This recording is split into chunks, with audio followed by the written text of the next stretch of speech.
దేవునికి స్తోత్రాలు. ఇస్సాకయ్య గారికి వందనాలు. నా పేరు సంతోషమ్మ.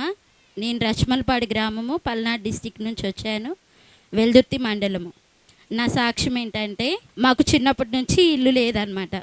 ఉంది, మా పెదనాన్న వాళ్ళు దాన్ని లాగేసుకున్నారు. మాకున్న స్థలాలు, పొలాలు అన్నీ వాళ్ళ ఆధీనం చేసుకున్నారు.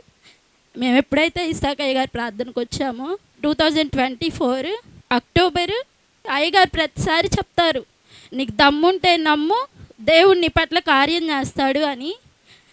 సెప్టెంబర్ మంత్లో నేను వచ్చినప్పుడు అయ్యగారు వాక్యం చెప్పారు. ఏమని? మీకు కావలసిన రూకలు మీ గోనెల్లో దేవుడే మీకు తెలియకుండా ఇస్తాడు అని చెప్పారనమాట. అది అండర్లైన్ చేసుకొని అప్పటి నుంచి ఇప్పటి వరకు కూడా నేను అది డైలీ చదువుతూనే ఉంటాను, ఆ వాగ్దాన నెరవేర్పు కొరకు. అక్టోబర్ నెలలో అయ్యగారు 3 అంతస్తుల మందిరం గురించి చెప్పారు. ఆ భవనములు 3 అంతస్తుల మేడలు గలవి, అవి విశాలపరుస్తాను, పైకి వెళ్ళే కొద్దీ విశాలపరుస్తానని చెప్పాడు. అది నమ్మి నేను డైలీ ప్రేయర్ చేసుకున్న తర్వాత మా పెదనాన్న మాకు స్థలం ఒకటి పంచిచ్చారు దేవుని కృపను బట్టి.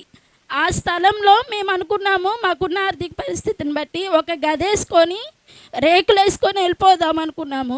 మేమిద్దరు ఆడపిల్లలము, ఒక మగ పిల్లగాడు మా అమ్మ వాళ్ళకి.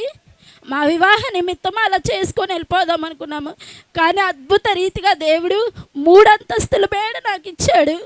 దేవుని కృపను బట్టి, ఇస్సాకయ్య గారి వాగ్దానాన్ని బట్టి నమ్మి నేను ప్రేయర్ చేశాను.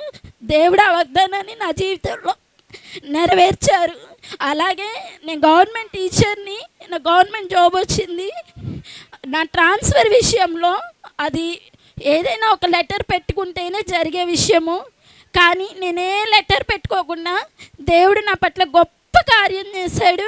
నేనే లెటర్ పెట్టకుండా, ఏ సంతకం లేకుండానే నా ట్రాన్స్ఫర్ విషయంలో దేవుడు నాకు కృప చూపించి నేను ఎక్కడైతే ఉండాలనుకున్నానో అక్కడే నన్ను నిలబెట్టారు. అనేకమైన మేలులు ఈ ప్రార్థనా శక్తి ద్వారా నేను పొందుకున్నానని వినయంగా తెలియజేస్తూ ఉన్నాను. ఇన్ని క్రియలు చూపించినటువంటి దేవునికి కృతజ్ఞతా వందనాలు తెలియజేస్తూ ఉన్నాను.